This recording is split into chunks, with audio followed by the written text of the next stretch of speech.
small spend. We've small spend on generic shopping campaign alongside that. For us and for some others in our category, Google Ads is more of that Google tax to protect us from losing the customer at the very last conversion step, rather as a growth and brand awareness channel. Then I'm going to give just a hack what I think how we have set up our meta ads, because it's a really simplified way. We've had amazing success on it. So if I was coming into this as a new Irish business looking to expand, I wanted it to be simple. This is the approach that I would take.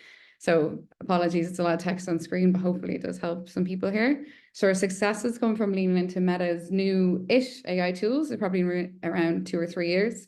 So we use, and it's had a few different names, whatever you refer to it as, Advantage Plus, Advantage Sales, Advantage Shopping. We choose a conversion goal on target, and we find that with great content and great products under this goal, it can actually still help with brand awareness as well. So we took away complex setups and multiple campaigns, as we felt that might have suited bigger brands and bigger budgets a little bit more, and we just simplified our account. So right now, to this day, we only run one single campaign and one single ad set per market. There are Meta UK campaign, which goes to the UK audience, and Meta IE campaign, and those will run pretty similar creatives in both. We put all of our Instagram posts, or most of our Instagram posts, live as ads into those campaigns, whether that's reels, carousels, static posts, stories.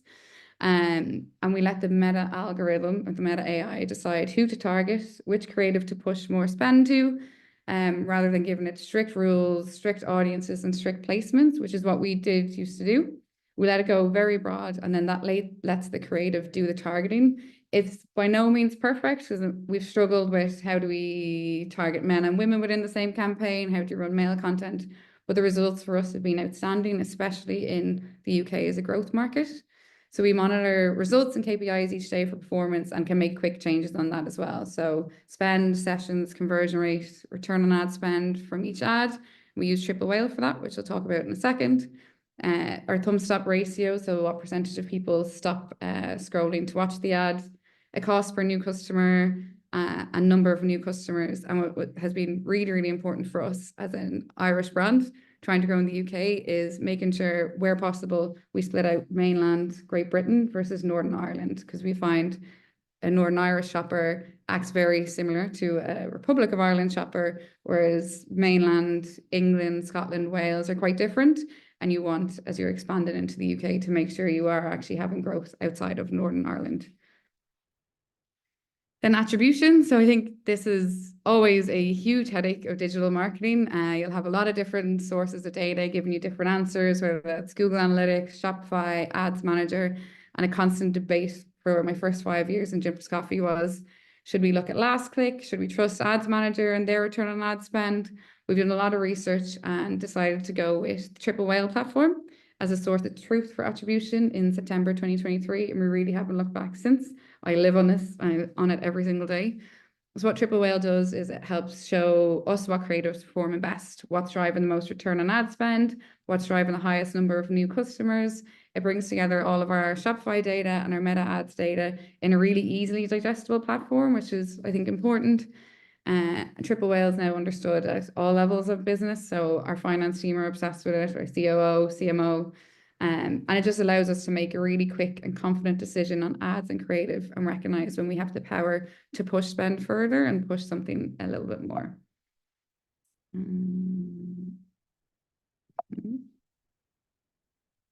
So then looking at influencers and affiliates. So approaching H2 last year, we had really strong results from the UK market and really good signals. So we were confident with our meta content and our ad strategy, and we decided to start to branch into another growth channel of influencers and affiliates in the UK.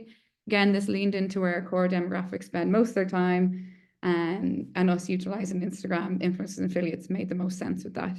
So our launch of this channel in 2024 looked like the below. April, we were set up on the Awin affiliate platform. That was for tracking sessions and orders. May, we got set up on LTK, which is a platform used by influencers themselves to easily get those commissionable affiliate links. June to August, we reached out to UK influencers around the 50K to 150K following mark who created fashion or fitness content that we loved and who used LTK themselves. And our approach was, we're celebrating us launching on LTK. We'd love to send them gifted packages. It worked really, really well. We started to see some strong results over Q3, but decided for Q4 to accelerate that, we would ramp up with paid influencer collaborations. Then September to November, we worked with over 20 influencers in the UK on a paid basis in different capacities. So that's Instagram stories, reels, carousels, and continued gifting as well. Sorry, my slides are taking a while to move from one to the other. So with these relationships we built with influencers through the gifting phase, with AWIN and LTK, we could see spikes in sales and traffic coming from certain accounts on days they posted. And then we picked a mix of those best performers to move into paid collabs. So we saw amazing results, and I will go through some of them from the paid collabs, and discovered a lot of influencers in the UK were managed by smaller boutique agencies. There was a lot that were one-person agencies, and they're just managing maybe 10 influencers.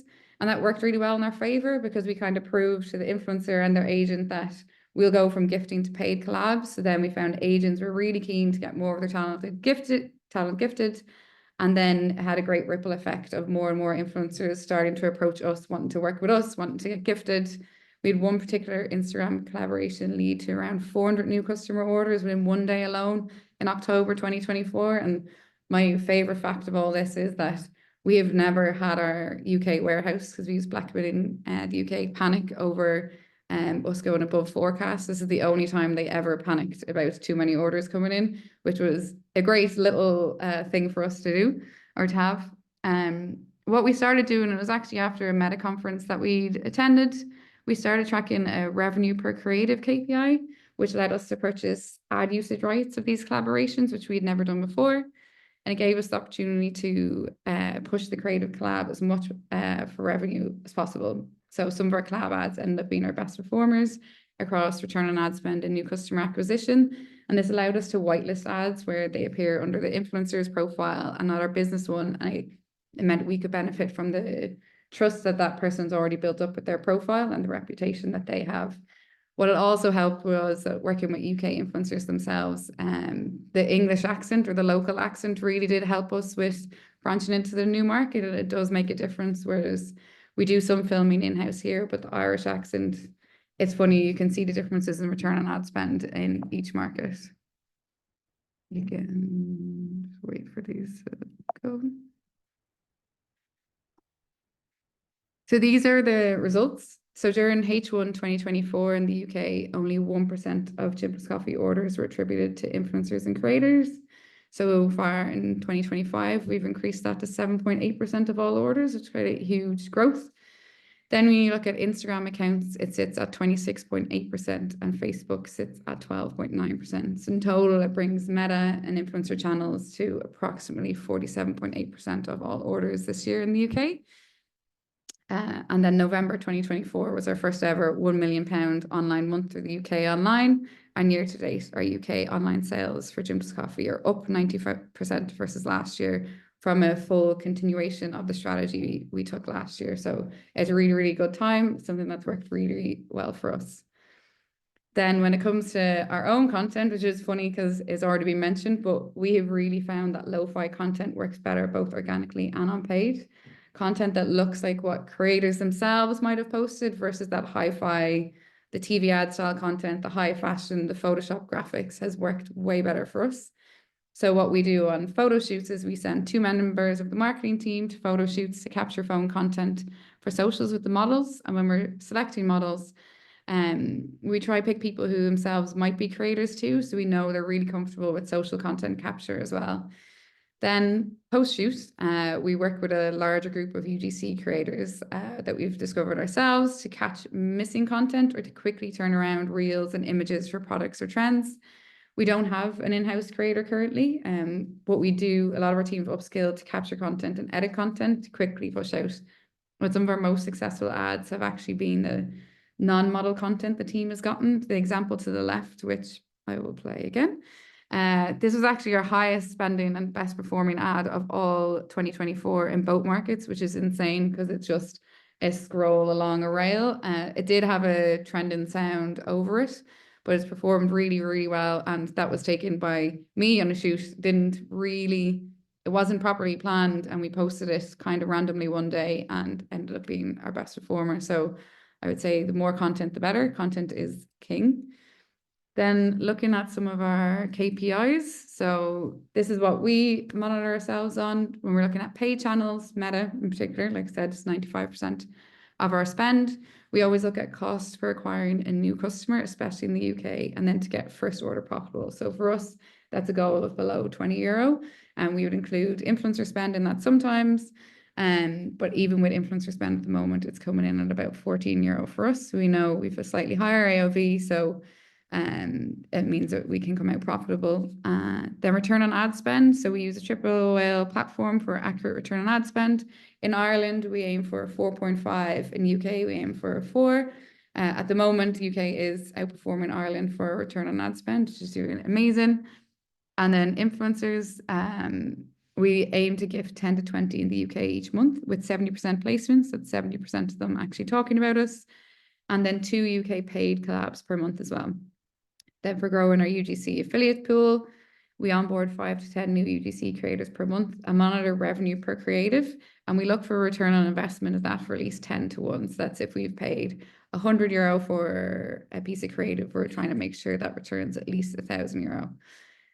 Combined, we're looking at an increase on new UK online customers each month versus last year and versus previous month. And then web traffic, same thing, looking for an increase versus last year and versus previous month. And the only caveat for this is some KPIs do increase for months containing sale or Q4. These are more always on ones, but we change these during the Black Friday sales in the last 3 months of the year. And that is pretty much all I have. If there are any questions or anyone would like to chat further, you can reach out on this or on LinkedIn email afterwards as well. Great. Thank you so much, Alison. And also, if anyone has any questions right now, please feel free to put them in the Q&A box as well. And we can answer them at the end. And lastly, I'd like to introduce you all again to Robin. He was the Managing Director of Social Media Elite, a digital marketing agency based in Ireland. So Robin, if you'd like to take it away. Perfect. Yeah, thanks, Anna. I'll just share my screen.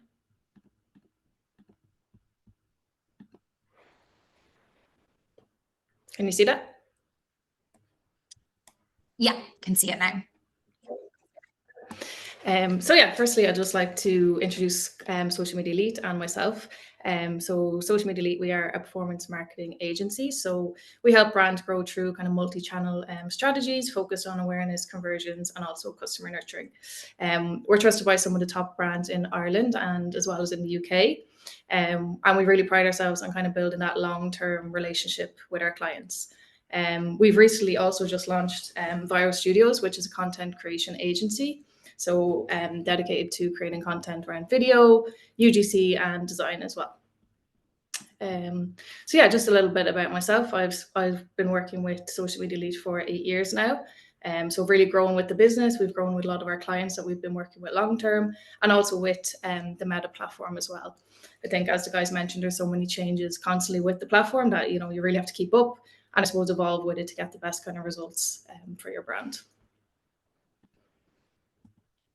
So just some findings we found from kind of the UK versus the Irish market. So I suppose different markets, they're different kind of mindsets, as Alison was kind of touching on as well. What works in Ireland won't necessarily work in the UK. Each market kind of has a unique behaviour, different expectations, and what they kind of expect, I suppose. So so the UK we find is a little bit more price conscious. They are a little bit more competitive. Buyers often are more, I suppose, driven by price over brand loyalty.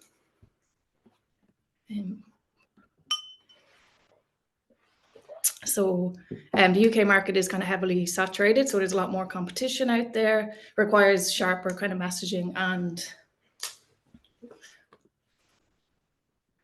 sorry, 1 second. Sharper messaging and positioning.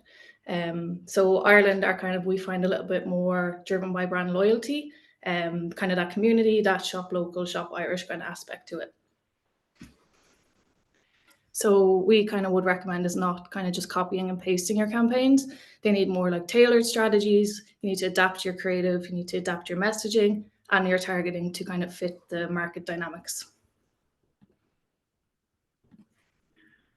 One second, sorry.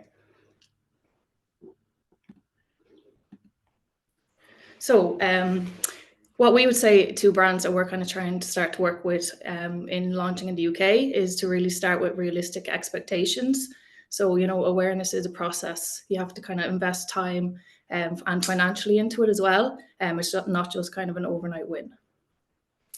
So we try to really align with brands to, you know, I suppose work on the budgets to KPIs. We do see that in the UK, it can cost anything up to 3 times as much as what you would expect to see in Ireland. So, you know, really just, I suppose, being clear about that at the start. So, you know, expectations are aligned, there's no surprises down the line. So kind of strategic, who are you targeting? What's your key messaging? And why should these customers care when there's so much other competition out there? Why would they care about your brand over the competition? So it's really about knowing the audience, you know, creating content that connects with them. There is so many different regional accents, cultures within kind of within the country. So you really have to take that into consideration when you are creating your content and creating your campaigns. So I think, you know, featuring people that are relatable through user-generated content, maybe through influencers, having them authentic kind of faces and accents that kind of people relate to is really important when you're kind of thinking about creating your content on these kind of platforms. So this is a brand we recently started working with just this year.